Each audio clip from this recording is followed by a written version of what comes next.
This is being called the largest pandemic relief fraud scheme as of date. In the last 5 years, over $1 billion in government funding from the from the state of Minnesota. So let me say it again. In the last 5 years, over $1 billion in government funding from the state of Minnesota, much of it being COVID relief money, has been defrauded through 3 major scams where the Somali community in Minnesota is at the center of this scandal. And needs to be noted that $1 billion amount is more than the Minnesota government spends annually to run its Department of Corrections. Sheesh. This was done by setting up companies that billed state agencies for millions of dollars worth of social services that were never provided. Federal prosecutors say that 59 people have been convicted in those schemes so far. The first scheme was investigated in 2020. In this case, federal prosecutors began charging defendants in connection to the program aimed at feeding hungry children. So during COVID, there was a nonprofit that came about called Feeding Our Future. And they were gaining COVID relief funds to feed children that are either out of school or didn't have other means to get food. The prosecutors focused on this organization, which became a partner to dozens of local businesses that enrolled as feeding sites. So essentially, as a local business, you would agree to be a site where people can come and eat, and it would be Feeding Our Future. That'd be like the middleman, and they'd be getting the money from the government. So Merrick B. Garland, Attorney General during the Biden administration, called this scheme the country's largest pandemic relief fraud scheme.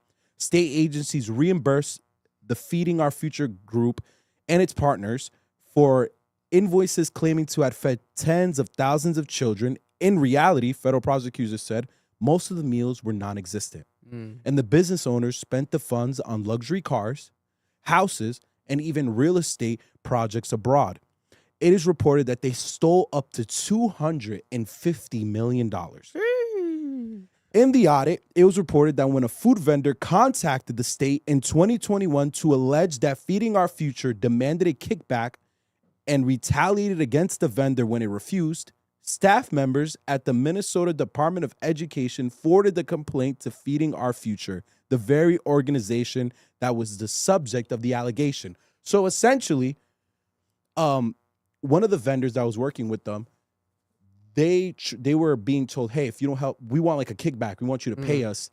And they were threatening them. They're like, if you don't give us the kickback, we're not going to work with you. You're not going to get this government funding. So the vendor reaches out to the Department of Education to report the nonprofit. So what the Department of Education, this is Department of Education in Minnesota, they send the email to the nonprofit asking them what's going on instead of conducting an investigation. It gets worse. The investigation caused federal investigators to probe into other sectors of Minnesota's social services, and they found other cases of fraud. And the second case of fraud, hundreds of providers were reimbursed for assistance they claimed to have provided to people at risk for homelessness. The program's annual cost ballooned to more than $104 million last year, the authorities said. From a budgeted projection of $2.6 million when it began in 2020. So they went from $2.6 million in 2020 to $104 million last year. That's 4 years. They went up $102 million in budget. Damn. 2 of the 8 people charged in the scenario have pleaded guilty. 6 others have pleaded not guilty and are awaiting trial. In another program aimed to provide therapy for autistic children, prosecutors said providers recruited children in Minneapolis Somali community, falsely certifying them as qualifying for autism treatment and paying their parents kickbacks for the cooperation. Prosecutors have so far charged one provider, Asha Farha Hassan, 29, with wire fraud. They say she and her business partner stole $14 million. This is it gets very crazy. Walz, Tim Walz, who was the governor, Tim Walz also ran for VP under Kamala Harris. He has been governor for Minnesota this entire time, and he has been in the middle of this since 2022. When they asked Walz, did you not notice that the budget that was going to autistic children on a state level went from $6 million to $192 million? Wasn't a surprising thing. wasn't something that you guys noticed when you were budgeting? He said, no, I was not aware of it. Didn't notice it. Here's the problem, though. Red flags have been flying up for a while. In 2022, Minnesota's Department of Education officials who administered the program became overwhelmed by the number of applicants seeking to register new feeding sites. And they began to question whether these sites were legitimate because so many were popping up. Feeding Our Future, the nonprofit group that was the largest provider, as I've already said, responded with a warning. In an email, the group told the state agency that failing to promptly approve new applications from minority-owned businesses would result in a lawsuit featuring accusations of racism that will be sprawled across the news. So they basically said, if you deny the applications for the vendors, because a majority of them are Somalian, because they're servicing Somalian communities, we're going to accuse you of racism on the news. Even though it's already fishy what was going on. So the state government, the Department of Education is like, this is fishy. They reach out to Feeding Our Families, like, what's going on here? Why are there so many people applying to be a vendor? Why is all this money being used? Why are you claiming to feed all these people? The numbers don't make sense. The nonprofit responds back and says, well, we'll sue you and we'll spread in the news that you're being racist. Feeding Our Futures later sued the agency, which continued reimbursing claims and approving new sites in the months that followed. So even though Feeding Our Families sued the state, they still kept giving them money. This gets really nasty. A report by Minnesota's nonpartisan Office of the Legislative Authority about the lapses. Oh no, it's not important. Let me see. Let me make sure I get to the best parts. So basically, there was a lot of reports coming out.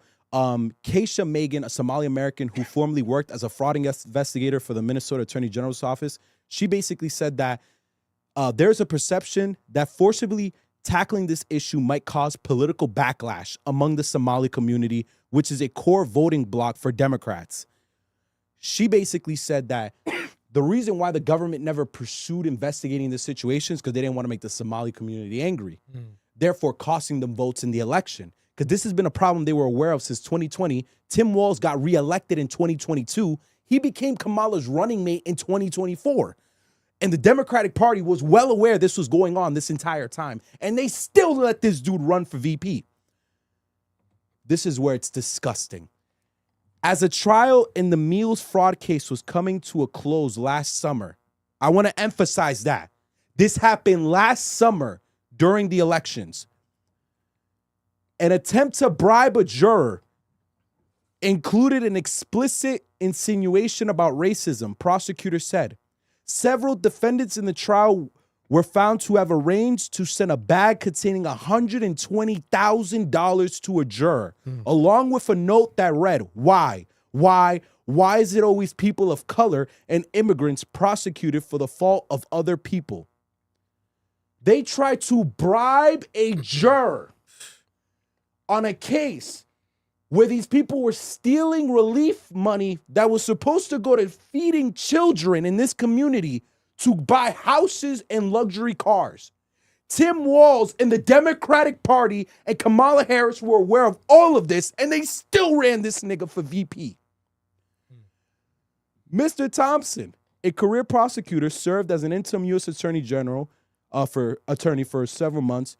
He basically is saying that the reason why this never got dealt with, the reason why he believes Tim Walz and his administration never resolved the problem, why the Department of Education never said anything, was because, remember, George Floyd died in Minnesota. He died in the Twin Cities, I believe.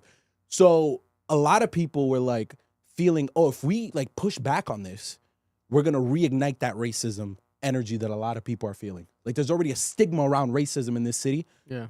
We don't want to bring that back. So a lot of people are feeling like we can't really like prosecute this issue. We can't call it out.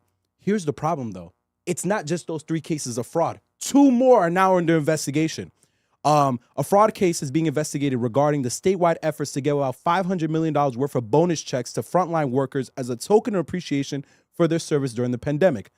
Auditors reviewed a sampling of some 300 recipients of the $487 checks and found 40% were either ineligible or the eligibility could not be confirmed. Most of those fell into their latter category. Some of the recipients were deceased. Oh.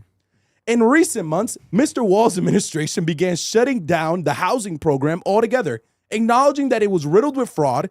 Last month, the state hired an independent auditor to review claims for 14 other Medicaid-funded programs that the state said were at high risk of fraud. So let me get this straight. And I want you all to understand what's happening here. Tim Walz is the governor of Minnesota. He's running the state. He's had this issue since 2020. There's been reports coming into his office through the Department of Education and other institutions about money going that's supposed to be used to feed children, deal with autism, deal with the homeless, even now Medicaid. All of it was being defrauded. And it was being done by this by some of the Somali community. That has nothing to do with Somalians. We are not prejudiced. That is not a reflection of their community. Donald Trump has come out and said that they need to go back, that he's taking down restrictions and certain policies that help Somalian migrants come to his country because he says that they're part of the problem of why the country is the way it is. And he's been attacking them the last few weeks. I'm not in agreement with Trump is saying none of us are. However, Tim Walz was aware that they were defrauding his government. Like, there are multiple instances where people are reporting this to the state and no one's doing anything about it. And the reports are coming out is because they didn't want to fear backlash because of racism. The Democratic Party has known for 5 years. There are reports from CNN in 2024, last year, in like October, where they're talking about this entire case, and they're still not talking about it on the national stage. Like, it's getting buried at the end of CNN. Mm-hmm.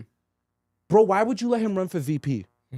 Why would you run a campaign where you're saying you're morally better than Donald Trump while people in your state are defrauding you of $1 billion, one of the biggest fraud cases that has come out for COVID so far, and it's relief funds, and no one's mentioning it, no one's holding him accountable, no one's talking to him about it. It's so frustrating because it's like you were telling us that Kamala was the better choice, that Kamala and Tim was better than JD and Trump, and that if we picked Kamala and Tim, we'd have a better option. Come to find out, this nigga is on some bullshit. Yeah, like this nigga's on bullshit, and you were all lying and covering it up. What's even worse, bro, the workers at the Department of Human Services made a Twitter page. And in that Twitter page, I'll read it so you guys, if you want to check it out and see what they've been saying. Now, I don't know how accurate this is. It's an independent page that is apparently made up of DHS workers who got so frustrated with the system, they were like, yo, we got to start calling shit out. They are, give me a second. They are called Minnesota/DHS, Minnesota Staff Fraud Reporting Commentary. Their bio says, we are over 480 Minnesota state stewarders serving with pride and commitment for our people and state. We strive for a better Minnesota commentary account. So apparently 480 workers came together and they've been denouncing for the last 5 years. Like, this account's been alive since 2023. So they've been calling this shit out for like 3 years now, saying, hey, there's fraud happening. They're stealing money. Tim Walz knows. We need help. They did a post that was yesterday where they quoted a tweet and they literally said, Tim Walz has been firing people. He has been silencing individuals. He has been firing directors who try to call out the current fraud. They did this whole like tirade and they're like, we are afraid for our jobs, for our livelihood, and we don't know what to do. We've been asking the country for help. There's even a fucking tweet that they did back in 2024. They commented on a Kamala tweet before the election saying, Kamala Harris, your running mate is ignoring a gigantic fraud case that is happening right now in his state. He probably was hoping that he would win, and even if he would win, it's like, brother, you're gonna be called out for the dirt that you try to sweep under the rug, or try to walk away from, this whole time, you know. And they probably just like, oh, let's ignore it for now. We'll get to it later because if he's vice president, it wouldn't matter as much. Vic, he ran in 2022 for re-election. The candidate that ran against him ran on this issue. She was attacking him the entire time, the Republican. And Vic, I'm really sitting here and I'm like, bro, that's embarrassing. Like, that just helps Donald Trump. Yeah. Because you look nuts. Like, why would you stand behind this ticket? Why, as a party, as a country, did we not have a conversation about what's happening in Minnesota? And it makes me ask you guys, like, you hearing that, how does that make you feel? Because if you did vote for Kamala, would that have changed your mind if you found out that Tim Walz had this entire situation going on in Minnesota? Would you have made a different decision if you did in 100%. fact vote for Kamala? 100%, because that's the running mate. So it's like you got to trust in the entire, the whole team, and it's like that's something that fucks up that would have fucked it up. Obviously, she still lost, but it would have fucked up the voting if it was highlighted more. Like imagine if Trump in his campaign highlighted that more about Tim, like during the time, and just shit on him because of that. You know, They didn't. That's and crazy. he can now. You know, he's probably gonna be doing it soon, and just fix that issue over there for them, and then take credit for that, and then just shit on Tim, and be like, we gotta get him out of there, gotta get him off of that job position completely, like get him fired. Like he's probably gonna do some shit like that, and there's already people in the community already backing that, so they're gonna be like, Trump, even if they're not even Trump people, they'll be like, hey, the president's right with something. You know, he saved us here. You know, he fixed this issue here for us. But that shit is pretty crazy, especially that you said that they even had like scanned people for autism too. Yeah, they were literally lying about like parents were coming in with Let their him kids. slide, yo. Shit. Yeah, and basically having their kids fake autism and paying the parents off to fake the autism. And like you understand, like that's fucked That's up. Yeah, that's crazy. crazy. Like as a parent that's dealing with that, like this is what I mean. Like And there's there's just a lot of benefits being taken away, a lot of money being taken away from something that really matters or the people that really need it. So it's like to think, you know, what if this guy would have won, or Kamala would have won? You know, what the fraud that they would have probably committed on the presidential level, or you allowed know? to happen because Yeah. of poor like policy, yeah, and poor oversight. Because that's the thing. I'm not gonna assume Tim Walz knew the whole thing. I'm not gonna assume that he was a part of it. But he knew that spike of that money that came in. He knew out of more than nowhere, us. Yeah. He knew more than Exactly. us. He's the fucking, you know what I'm saying? The government. He's gonna know more than us. That Excel sheet went red when that shit. They were posting That Excel shit, sheets on yeah. Twitter. That shit was definitely going off. Yeah. Bro, the Twitter page that's been exposing everything of the DHS workers, they're posting Excel sheets, like data information, like, yo, this has been going on. And again, I don't think Tim Walz like coordinated this, but it's his leadership that allowed it to happen. Yeah. And it concerns me that we were so willing to vote someone in just to take down Donald Trump that was doing this behind the scenes. And there's people in power right now that knew this and they still promoted him. They still stood by him. How are you supposed to have us trust you and believe in government when you're just so blatant liars because you're so desperate to win the game? That's all it is for you, is a game. It's not about us or the people. Because if it was, you would never want someone like that in power. Yeah, no, it's just it's crazy. It's crazy. But I feel like a lot of this type of shit, it probably happens everywhere. Even here, people pocketing money. People always have these rumors here in Rhode Island with the Washington Bridge. Like, where the fuck where that money Where'd it goes? There might be a report that comes out eventually where it's like, hey, they were pocketing the money for real. Like, we have actual evidence for real, millions of dollars pocketed, and they fraudulently did some bullshit. But this is said. You said people are calling it the largest. The largest relief fraud scam in the Because there history of was- America. There was tens and billions that were stolen during COVID, relating to COVID relief money. This is on record the largest scam that has taken place so far. God bless. And the God guy bless. who was in charge of it, of that state that had happened, almost became the vice president of the United States. Shit. Only in America, bro.